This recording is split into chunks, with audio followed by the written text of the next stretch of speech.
Seis? Tá bem. Obrigado, doutor Nazaré. Doutor Sandro, o senhor tem a palavra por 26 minutos, mantendo a paridade de armas. Com a palavra. Excelentíssimo senhor ministro-presidente, ministro Coelho, excelentíssimo senhor ministro relator, tenente brigadeiro do William, excelentíssimo ministro revisor, ministro Barroso, subprocuradora-geral, doutora Nazaré, senhores serventuários, advogados, demais presentes. Antes de tudo, gostaria de cumprimentar também o pessoal da primeira auditoria, que nos apoia aqui em São Paulo. Bom, inicialmente, gostaria de cumprimentar todo o esforço da subprocuradora em tentar confirmar a apelação ministerial de piso. Contudo, as provas dos autos e a decisão aqui da Justiça Militar de São Paulo foi unânime em absolver hoje apelado do crime tipificado na denúncia. Então, nesse sentido, todos os membros do Conselho de Justiça para a Aeronáutica absolveram o acusado do delito de furto, sendo que 3 desclassificaram a conduta para receptação culposa e 2 votaram pela absolvição plena, seja a absolvição pelo furto, seja no crime de receptação. É de destacar também, ministra, que a denúncia e as provas dos autos, em nenhum momento, foi capaz de imputar a culpa e a autoria ao apelado. Nesse sentido, as testemunhas ministeriais arroladas disseram peremptoriamente perante o juízo sobre o crivo do contraditório, que é a prova válida para se condenar. Foram peremptórias em afirmar que nunca souberam de furto ocorrido na pousada, bem como também não souberam afirmar que o acusado sequer esteve nessa pousada. Essas são as testemunhas que estiveram em juízo e prestaram seu depoimento. Sobre o crivo do contraditório, repito novamente. A douta subprocuradora, ela trouxe menção ao tenente Lucas e tenente Leandro. Então, só destacar que esses 2 oficiais foram ouvidos somente na fase do inquérito policial militar, na fase extrajudicial, portanto, fora do crivo do contraditório. O Ministério Público de Piso não se preocupou em arrolar essas testemunhas para serem ouvidas em juízo. Nesse sentido, o artigo 297 do Código de Processo Penal Militar, alinhado com a Carta Magna, ele diz o seguinte, abro aspas, o juiz formará convicção pela livre apreciação do conjunto das provas colhidas em juízo. E a douta subprocuradora trouxe, nem chamar de prova, são elementos de informação porque não foram colhidos na fase judicial, de 2 oficiais que nada também trouxeram demais. Só falaram que viram um tenente com uma bicicleta semelhante àquela que depois foi apreendida. Mas, repito, por que o Ministério Público de Piso não arrolou essas testemunhas? Ao contrário, as testemunhas que foram arroladas pelo Ministério Público foram aquelas que simplesmente estavam em posse da bicicleta 3 meses depois, que nada sabiam, e repito, nada sabiam sequer se o apelado esteve junto a tal pousada que, destaco, ficava fora da área de jurisdição militar. Outro ponto que tem que ser destacado com relação às provas é que a gerente da pousada, então, eu quero destacar isso e deixar claro desse julgamento para Vossas Excelências. Quem arrolou, quer dizer, arrolou não, foi através de diligência defensiva para que essa senhora, a gerente, fosse ouvida, foi a defesa. Ora, o Ministério Público imputa uma acusação ao apelado de que ele esteve numa pousada fora da área de jurisdição militar, uma pousada que é fechada ao público, com grades, com muro, e não arrola nenhuma testemunha que supostamente estivesse no local do suposto fato. Mas a defesa, então veja bem, a defesa, ao contrário do que deveria pensar, porque o ônus da acusação cabe à promotoria, o ônus de provar a culpa é da promotoria. O réu, inclusive, tem direito ao silêncio, é uma garantia constitucional. Mas o réu não ficou em silêncio e a defesa produziu a prova, sim, ao contrário do que relatou a nobre subprocuradora, e parabenizar pelo esforço novamente, de que o apelado jamais esteve na pousada. Então, essa pessoa, essa gerente, tratava com os alunos sobre hospedagem, agendamento. Inclusive, é previsto em lei que qualquer pousada, qualquer estabelecimento que receba um hóspede, tem uma ficha de hóspedes. Como todos nós vamos nos hospedar no hotel, preenchemos uma ficha com nosso endereço, nosso nome, período que lá estivemos. Mas a defesa também não entrou nesse mérito de que está violando a lei ou não. Mas que tivesse um registro, um livro de controle. Não tinha. Falou peremptoriamente que não tinha registro do acusado. E não obstante a isso, excelências, não obstante a isso, ela disse para o oficial de justiça que lá levou uma foto do apelado, e ela falou, olhando a foto, nunca vi essa pessoa. Essa pessoa não me recordo, não sei se ela esteve aqui. E era a pessoa que tratava com os alunos. Então, o Ministério Público tem o ônus de provar a autoria e a materialidade do delito. E com a devida vênia nesses autos, não conseguiu ser capaz de provar tanto a autoria delitiva do furto, quanto a materialidade. Mas voltemos à autoria. Eu abro aspas aqui e vou relatar aqui o que a gerente da pousada, que sim, era utilizada para fins comerciais, diferente do que falou a subprocuradora, e quem fala isso é o próprio representante do Ministério Público de Piso, quando interpôs um recurso em sentido estrito. Lá está bem claro, expresso, que o local dos fatos era utilizado para fins comerciais. E lá morava o ofendido junto com a mãe dele, mas exclusivamente para fins comerciais. E não era só aluno da especialista, da escola de especialista, que lá ficava. Civis lá ficavam e também alunos. E só fazer um gancho aqui da denúncia, a denúncia ministerial de Piso fala em alunos da Escola Preparatória de Cadetes do Exército. Então, nota-se que é um erro material, mas é possível verificar como foi feita essa denúncia. Então, Guaratinguetá, a Escola de Especialista de Aeronáutica. Aliás, Escola Preparatória de Cadetes do Exército, que eu tive a honra de ser aluno e depois da Academia Militar.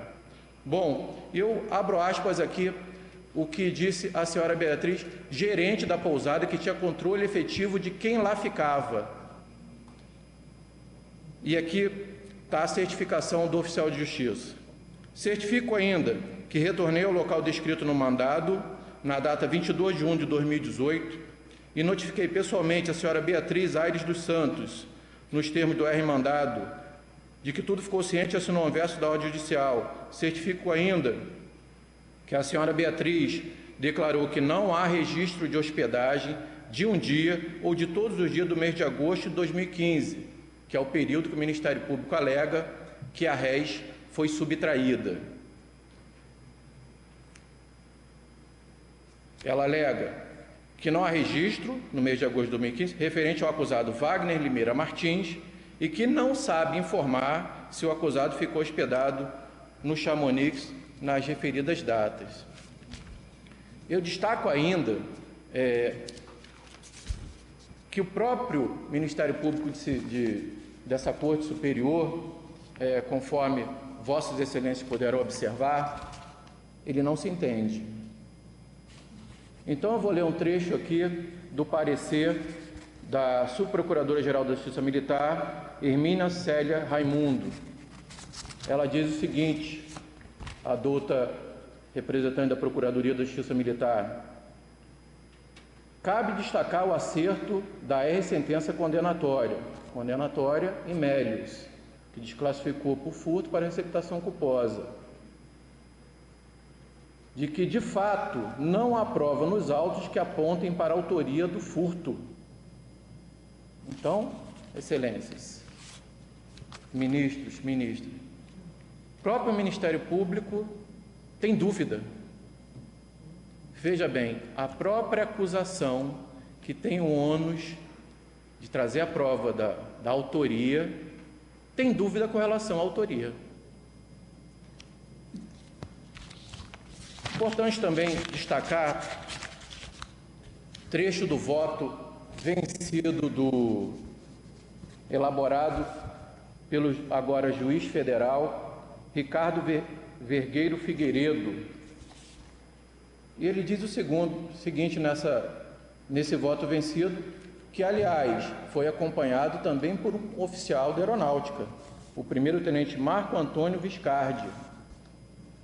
Então, Sua Excelência diz o seguinte, abro aspas: ousamos divergir de nossos eminentes pares, uma vez que, na hipótese dos autos, deveria o acusado ser absolvido nos termos do artigo 439, linha E, do CPPM. Andou bem a maioria vencedora em não reconhecer o delito de furto imputado ao réu. De fato, o quadro probatório não trouxe nenhuma prova segura e concreta que pudesse dar ao julgador a tranquilidade necessária para se proferir um decreto condenatório em desfavor do réu. Na verdade, data vênia, com relação ao furto, o douto representante ministerial acabou apenas por trazer aos autos meras probabilidades e conjecturas pouco convincentes. Entretanto, tal raciocínio, ao nosso ver, também poderia se estender data vênia no que se refere à equivocada desclassificação em Mélios, operada pela maioria vencedora. Ora, se não há prova robusta quanto ao furto, também não há com relação à receptação culposa. O réu, aliás, em seu interrogatório judicial, nada afirmou quanto à forma de aquisição da bicicleta. Negou a autoria delitiva. Assim, supor que o réu teria sido pouco cauteloso quando da aquisição da bicicleta, a ponto de deduzir que ele teria agido de forma descrita no artigo 255 caput do CPM, é o mesmo que fazer ilações de uma situação que sequer foi ventilada pelo acusado. Assim, ao nosso ver, melhor fazer incidir nas hipóteses dos autos o conhecido princípio indúbio pro réu. Não há que se falar em furto e nem mesmo em receptação culposa. Bom, Excelência, acho que está bem claro que não existe uma mínima prova de que o acusado esteve na referida pousada. E como disse o tenente, que foi lido pela douta subprocuradora, o local era cercado, era murado, e a bicicleta, conforme ele mesmo disse, o tenente que infelizmente veio a falecer, ele disse que no local e no dia dos fatos, que ele percebeu o desaparecimento da bicicleta, a bicicleta estava no interior da pousada, os portões estavam fechados e o tal do cadeado estava destravado. Então, esse ponto também é importante. O cadeado estava destravado. Gostaria de destacar ainda com relação à ausência de prova da materialidade. E, sinceramente, Eu acredito, como oficial do Exército Brasileiro, que o tenente não agiu de má fé em relação à bicicleta, quando ele viu a bicicleta parecida com o que tinha desaparecido da casa dele. Agora, entre eu achar que o tenente, e acredito nisso, que ele acreditava que a bicicleta era aquela, e realmente ser aquela, tem uma distância muito grande, porque os autos, Excelência, nada comprovam com relação a isso. Não existe o boletim de ocorrência, e sim, poderia ter sido feito o boletim de ocorrência no dia do desaparecimento. Ninguém deixa de fazer um boletim de ocorrência porque não tem nota fiscal. Essa tese é inverossímil. Ah, não fiz porque não fez, de repente estava cansado, deixou para lá. Agora, porque não tem nota fiscal, é difícil de acreditar. Outro ponto, durante o inquérito policial foi produzido uma perícia, se eu posso chamar de perícia, que foi realizada. E essa perícia, ela diz o seguinte, que buscou informações referentes ao material objeto do aludido inquérito, uma bicicleta Caloi e tal. Foi realizada diligência para solicitação de documentos e informações dirigidas ao material apresentado. O tenente diz, com relação a essa parte de documentação, tudo bem não ter nota fiscal, às vezes adquire um bem sem nota fiscal, não tem problema algum, sendo de origem ilícita, não vejo nenhum problema também.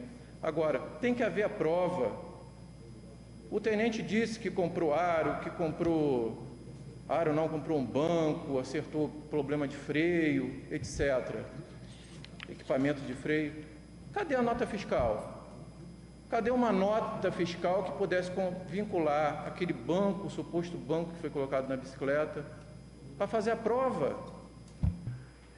Não existe.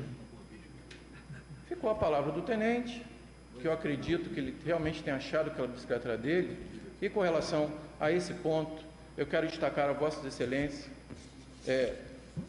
vou fazer uma passagem rápida aqui de um filme de 1957, chamado em inglês 12 Angry Men, aqui no Brasil, mas conhecido como 12 Homens e uma Sentença. No momento em que é achada uma faca, eu tenho certeza que Vossas Excelências são conhecedores desse filme, que é sempre uma aula de direito constitucional e do indúbio pro réu, em que é achada uma faca ao lado da suposta vítima, e a investigação tinha chegado à conclusão que o acusado, que por sinal seria o filho daquela vítima, teria adquirido aquela faca. E um dos jurados que formava o conselho de sentença diz, mas a faca, conforme a promotoria disse, é uma faca muito rara, ela é única.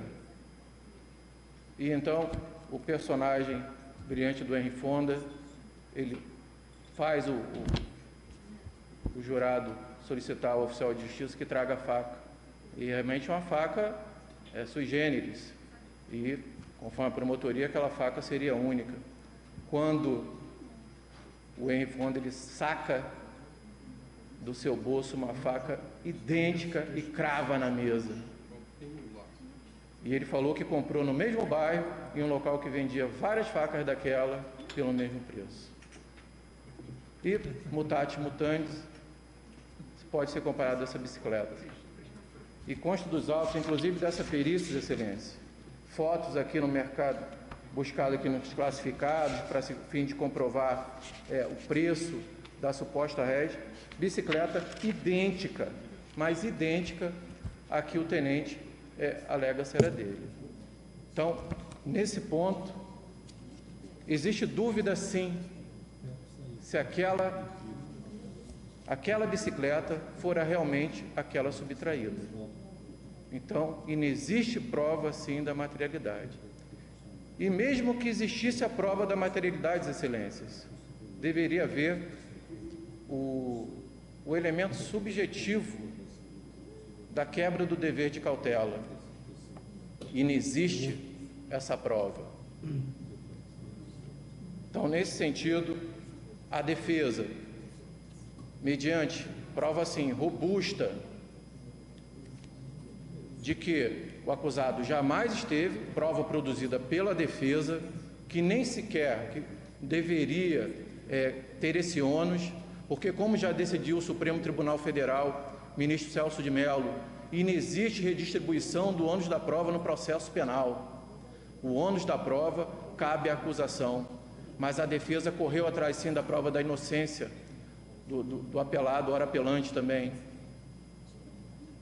Ela não se conformou, porque, como diz o nobre ministro Marco Aurélio do Supremo Tribunal Federal, vivemos tempos estranhos, e a defesa não se conformou e foi na busca da prova da inocência. Eu peço a Vossas Excelências a absolvição do acusado, por ausência de prova, tanto da materialidade quanto da prova da autoria delitiva. Muito obrigado, Excelência. Nada, doutor Sandro. Restituo a palavra ao senhor ministro relator.